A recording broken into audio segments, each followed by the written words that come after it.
करने की मैं घोषणा करता हूं। सबसे पहले आप सबों को शुभ संध्या।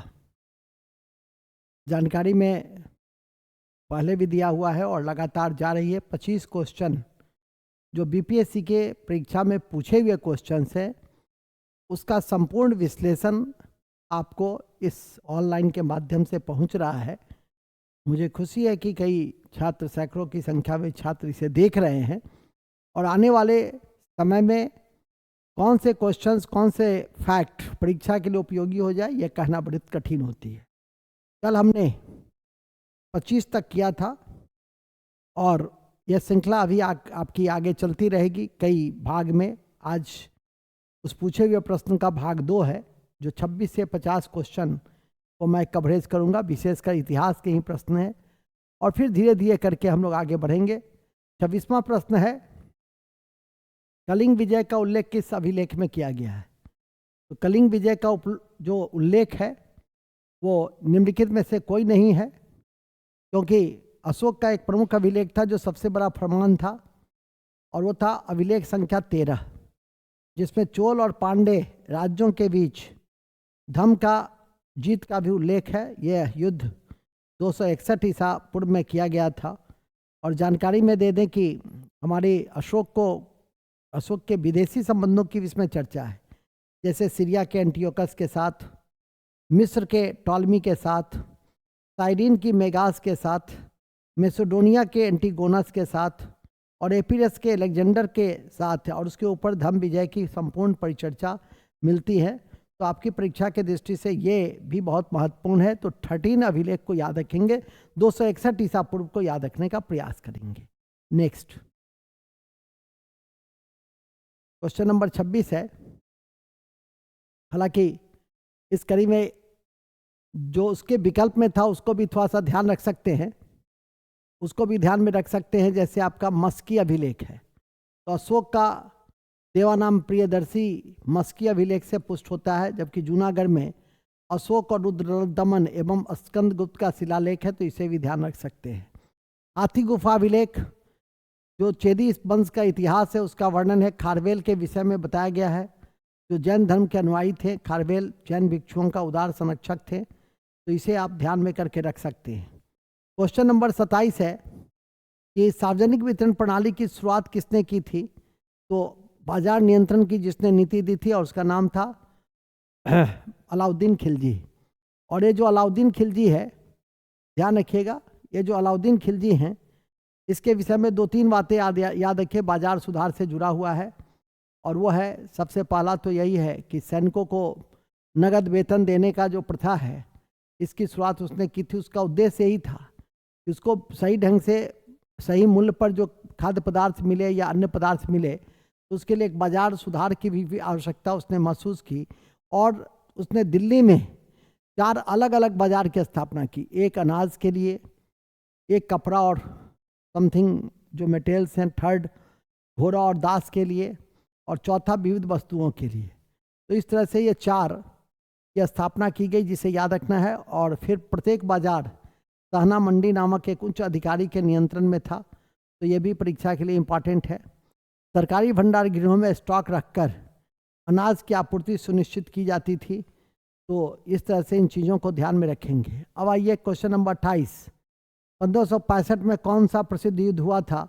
तो तालीकोटा का युद्ध, जिसको बन्नी हट्टी का युद्ध कहते हैं, जिसको राक्षस टांगरी का युद्ध कहते हैं, तो ये विजयनगर के राम राय के नेतृत्व में यह लड़ा गया था। और इधर संयुक्त सेना, बहमनी की संयुक्त सेना थी, बीजापुर, अहमदनगर, गोलकुंडा, उसका सामना करना पड़ा था और इसमें विजयनगर के शासक की हार हुई थी। Next question number 29। यह सिंपल प्रश्न है, किस दीन इलाही किसने शुरू किया था? तो अकबर ने 1582 में।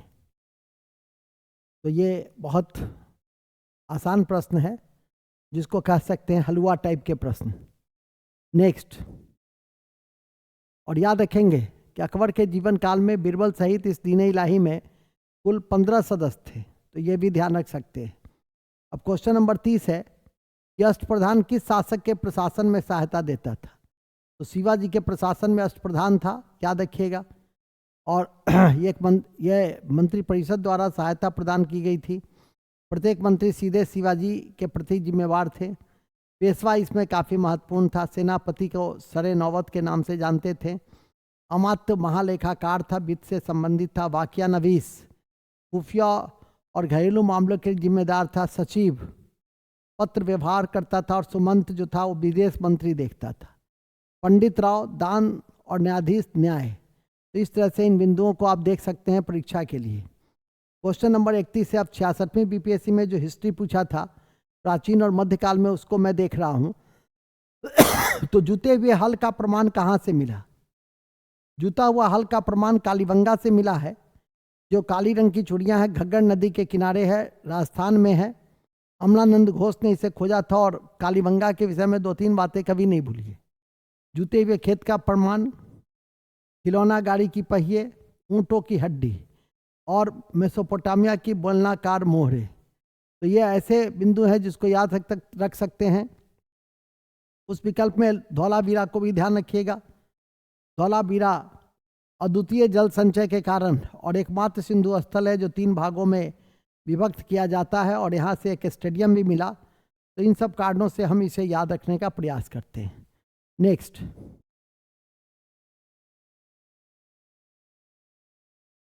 मोहनजोदड़ो के विषय में भी ध्यान रख सकते हैं। सिंधु नदी के किनारे है, जिला लड़काना है सिंध में। राखाल दास बनर्जी 1922 में खोजे थे। विशाल स्नानागार जो सभ्यता की सबसे बड़ी इमारत है, उसको याद रखिएगा। इसके अलावा दाढ़ी वाले आदमी की प्रतिमा, पशुपति महादेव जो प्रोटोसीव की मोहरे हैं और बुने हुए सूत का टुकड़ा, ये सब परीक्षा के लिए इम्पॉर्टेंट है। फिर यह त्रिरत्न या त्रिरत्न जो है किस धर्म से संबंधित है?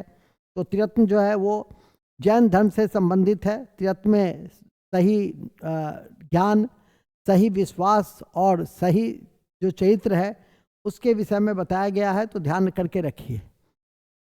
32 के बाद आता है 33। किस शासक ने कश्मीर में चौथी परिषद को बुलाई थी? चौथी परिषद को बुलाने वाले कनिष्क थे। और याद रखिएगा कि पहला जो बौद्ध संगति हुई थी 483 ईसा पूर्व में, सप्तपर्णी राजगीर में महाकश्यप इसके अध्यक्ष थे और इसके संरक्षक अजातशत्रु थे। यहाँ आनंद और उपाली ने क्रमशः सूत और विनय पिटक की रचना की थी, जो काफ़ी इंपॉर्टेंट है। दूसरा 100 सालों के बाद हुआ 383 ईसा पूर्व में वैशाली में सब्बा कामी अध्यक्ष कालाशोक के संरक्षण में। यहाँ पे स्थरवीरवाद और महासंगिक में 2 भागों में विभाजन हुआ था। तीसरा बौद्ध संगति 250 ईसा पूर्व में पाटलिपुत्र में हुई और इसके अध्यक्ष मोगलीपुत्र तिस्सा थे। मौर्य वंश के अशोक इसके संरक्षक थे। यहाँ अभिधम पिटक का संकलन किया गया था। और चौथा था 72 ईस्वी में कुंडलवन कश्मीर में अध्यक्ष वसुमित्र और उपाध्यक्ष अश्वघोष थे और संरक्षक कनिष्क थे। यहाँ पे महायान और हीनयान नामक 2 भागों में बट गया। इसे हर स्तर पे याद रखने का प्रयास करिएगा। नेक्स्ट, 33 के बाद है 34। भारत के निम्नलिखित में से किस दर्शन ने परमाणु सिद्धांत की खोज की थी या प्रतिपादित किया? वैशेषिक, जिसको कनाद ने दिया था। तो ध्यान रखिएगा, भौतिक विषय की उत्पत्ति इसी वैशेषिक से हुई थी। जो अन्य स्कूल थे भारतीय दर्शन के, उसमें सबसे पुराने स्कूलों में सांख्य दर्शन कपिल की थी। ठीक है। दूसरा आपका योग सबसे लोकप्रिय दर्शन था पतंजलि का, और न्याय गौतम का। इसको ध्यान करके रखिएगा, ये काफ़ी इंपॉर्टेंट होगा।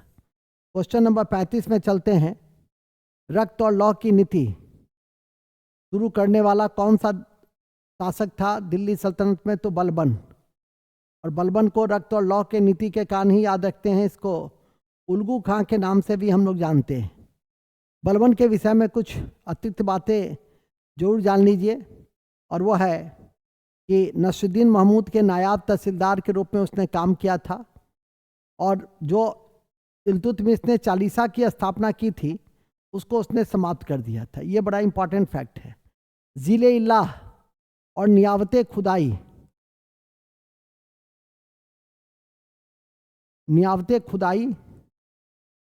की उपाधि धारण की थी, सिजदा पाबोश का परिचय दिया। इन सब कारणों से हम इसे याद रखते हैं। दीवाने अर्ज की स्थापना की थी और सेना को पुनः गठित किया था। ये सब ऐसे फैक्ट हैं जिसको आप याद करके रख सकते हैं। फिर है 36, कौन सा मध्यकालीन भारतीय साम्राज्य विस्तृत स्थानीय स्वशासन के लिए प्रसिद्ध था? चोल, जिसका उल्लेख उत्तर मेरूर के अभिलेख में भी मिलता है, याद रखिएगा। और चोल प्रशासन में 3 प्रकार की ग्राम सभाएं थी, और ये 3 प्रकार कौन कौन से थे? इसमें ऊर काफी इंपॉर्टेंट है। ऊर सभा और नगरम। ऊर में सबसे सामान्य प्रकार था। सभा में ब्राह्मणों की सभा थी और नगरम में व्यापारियों की सभा थी, जो ध्यान रखिए। इसके बाद आता है क्वेश्चन नंबर 37, पित्रादुरा की तकनीक जहांगीर के काल में शुरू की गई थी, और यह एक अर्धकीमती पत्थरों से बने पुष्प डिजाइन के साथ दीवारों को सजाने से संबंधित थी। तो इसे भी ध्यान में करके रख सकते हैं, यह भी आपकी परीक्षा के लिए इम्पॉर्टेंट है। और पित्रादुरा का जो उपयोग किया गया था, पित्रादुरा का जो उपयोग किया गया था वो एतमादौल्ला के मकबरा में किया गया था, जो ध्यान रख सकते हैं। किस मुगल शासक ने चित्रकला के लिए कारखाना की स्थापना की थी? अकबर। बहुत इंपॉर्टेंट है ये। और उसने तस्वीर खाना की स्थापना की थी। और दसवंत और वसावन इसके समय में प्रमुख चित्रकार थे, और पुर्तगाली पुजारियों के द्वारा यूरोपीय पेंटिंग अकबर के दरबार में ही प्रेस किए गए थे। तो इस तरह से इन बिंदुओं को आप याद करके रख सकते हैं। इसके बाद है, देखिए, अष्टप्रधान फिर से आपकी परीक्षा में पूछा शिवाजी। तो खुद देखिए कि तुरंत इसका रिपीटिशन हुआ है। तो अष्टप्रधान शिवाजी, इसके विषय में आपने सभी बातें अभी पढ़ी है थोड़ी देर पहले ही, इसलिए इसकी पुनरावृत्ति की आवश्यकता नहीं है। दिल्ली सल्तनत के किस सुल्तान ने, क्वेश्चन नंबर 40, दिल्ली सल्तनत के किस सुल्तान ने सबसे अधिक नहरें बनाई थी? तो फिरोज शाह तुगलक ने बनाई थी। और सिंचाई कर लेने वाला, जिसको हम सोर्स कहते हैं, सिंचाई कर लेने वाला पहला सुल्तान भी वही था। और उसमें 23 प्रकार की नहर बनाई, सबसे लंबा सतलज से हासी तक। इस कारण से हम याद रखते हैं। फिरोज शाह तुगलक को याद रखने की एक और वजह है कि सबसे अधिक राजस्व के लिए दिल्ली और उसके आसपास 1200 फलों के बाग विकसित किए थे, और अनेक विभाग की स्थापना की थी, जैसे विधवा के लिए दीवाने खैरात, दासों के लिए दीवाने बंदगान, ठीक है, दासों के लिए दीवाने बंदगान, दीवाने खैरात। इसी क्रम में याद रखने के लिए याद रखने के लिए 2 तथ्य को याद रखना चाहेंगे। और अब है 41, क्वेश्चन नंबर 41 है कि वह नाम जिसके द्वारा अशोक को आमतौर पर उसके शिलालेखों में, तो प्रियदर्शी, अभी फिर यह क्वेश्चन रिपीट हुआ है, प्रियदर्शी। और यह भी याद रखिए कि जेम्स प्रिंसेप 1837 में अशोक के बाहरी शिलालेख को पढ़ा था, जो परीक्षा की दृष्टि से बहुत महत्वपूर्ण है। और सभी प्रकार के शिलालेख थे, ब्रह्मी, खरोष्टी, अरमिक, ये सभी प्रकार के शिलालेख थे जो इम्पॉर्टेंट है। क्वेश्चन नंबर 42 है, कौन गुप्त काल के दौरान चिकित्सा पर अपने काम के लिए जाना जाता है? तो सुश्रुत। सबसे महत्वपूर्ण सुश्रुति है, उसको दुनिया का पहला सर्जन भी कहा जाता है। उसने एक सुश्रुत संहिता भी लिखी थी। तो इस कारण से सुश्रुत को याद रखने का प्रयास करिएगा। शूद्रक तो मृच्छकटकम पुस्तक का लेखक था। नेक्स्ट, क्वेश्चन नंबर 43, प्राचीन भारतीय की कौन सी लिपि दाएं से बाएं पढ़ी जाती थी? तो दाएं से बाएं पढ़ने में खरोष्ठी लिपि महत्वपूर्ण है, जिसको याद रखिएगा, खरोष्ठी। और प्राचीन भारत की यह दाएं से बाएं लिखने वाली लिपि है, और इसको गांधारी लिपि के नाम से भी जानते हैं। ब्रह्मी की वाहन लिपि भी है, जिसे जेम्स प्रिंसेप ने पढ़ा था। इस तरह से इन चीज़ों को याद रखिए। बैक्टीरिया और कुषाण साम्राज्य रेशम मार्ग में भी इस लिपि का प्रयोग किया गया। क्वेश्चन नंबर 44 है, गुप्त काल के दौरान निम्नलिखित में से कौन सा बंदरगाह उत्तर भारतीय व्यापार के लिए उपयोग में था? तो ताम्रलिप्ति बंदरगाह था, जो ध्यान रख सकते हैं, ये भी इंपॉर्टेंट है। इसके बाद है, प्राचीन भारत में कुछ महत्वपूर्ण बंदरगाह है, याद रखिएगा। पश्चिम भारत में कल्याण, चोल, कैम्बे है, जो गुप्त काल के दौरान प्रयोग किए गए। पांडे के शासन काल में कंडूरा और पुहार, हंसाशाला, ये सब इंपॉर्टेंट बंदरगाह है। और चेर के समय में मालवार पे मुजरिस, ये इंपॉर्टेंट बंदरगाह है जिसको आप देख सकते हैं। Next question number 45। ऑलरेडी यहाँ पर ये क्वेश्चन देखो कितना इंपॉर्टेंट है। चित्रकला का कारखाना अकबर चित्रकला उत्कर्ष पर जहांगीर के काल में पहुंचा था, और मंसूर इसके सबसे बड़े पक्षी विशेषज्ञ थे। अब्दुल हसन विशान दास और मंसूर इनायत पालचंद इत्यादि। तो ये परीक्षा के लिए इंपॉर्टेंट है, जिसको ध्यान में रखिएगा। फिर मनसबदारी व्यवस्था क्यों लागू की गई थी? मनसबदारी व्यवस्था सेना में भर्ती को सुगम बनाने के लिए अकबर ने शुरू किया था। ठीक है, अकबर ने शुरू किया था, जिसे ध्यान रखिएगा।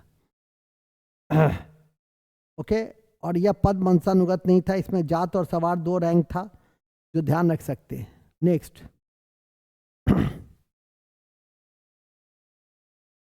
नेक्स्ट है भारत में 47 से भारत में पशुपालन और कृषि का सबसे पहला प्रमाण कहाँ से प्राप्त हुआ? तो मेहरगढ़ से प्राप्त हुआ। तो यह भी ध्यान में रखिएगा कि मेहरगढ़ से यह प्रमाण प्राप्त हुआ था, और जिसके खोजकर्ता जारिगो थे और उनकी पत्नी कैथरीन जारिगो। इसको ध्यान में रख सकते हैं, यह भी परीक्षा के लिए इंपॉर्टेंट है। नेक्स्ट क्वेश्चन नंबर 48 है। क्वेश्चन नंबर 48 है कि किसने सबसे पहले बड़े पैमाने पे सोने के सिक्के जारी किए?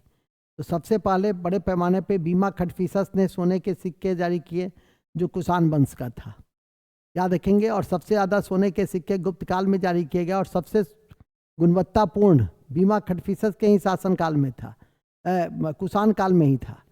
और सबसे पहले सोने का सिक्का यूनानियों ने जारी किया था, तो यह भी ध्यान रख सकते हैं। नेक्स्ट क्वेश्चन नंबर 49 निम्नलिखित में से किसने सबसे पहले यह कहा कि पृथ्वी का अपनी धुरी पर घूमना सूर्य के दैनिक उदय का और अस्त का कारण है? तो आर्यभट्ट ने कहा था, तो इसको ध्यान रख सकते हैं। कुसुमपुर 476 ईसा पूर्व में इसका जन्म हुआ था, और इसने कई चीज़ों की व्याख्या की थी, उसमें एक व्याख्या यह भी था। और आज का लास्ट क्वेश्चन है, सभी दिन 25-25 मैं कर रहा हूँ आपके समक्ष। और आज का लास्ट क्वेश्चन है कि पेरिप्लस ऑफ द इथियन सी किसने लिखा था? तो अज्ञात ने लिखा था। किसने लिखा था? अज्ञात ने। और प्लिनी ने नेचुरल हिस्ट्री लिखा था, याद रखिएगा। प्लिनी ने नेचुरल हिस्ट्री लिखा था, तो इस तरह से इन बिंदुओं को आप यदि याद करके रख लेते हैं तो मैं समझता हूं कि बहुत होगा। 25-25 करके जो विश्लेषण किया जा रहा है वो आने वाले परीक्षा के लिए भी महत्वपूर्ण है। जय हिंद, जय Bharat. Thank you very much, बहुत बहुत धन्यवाद।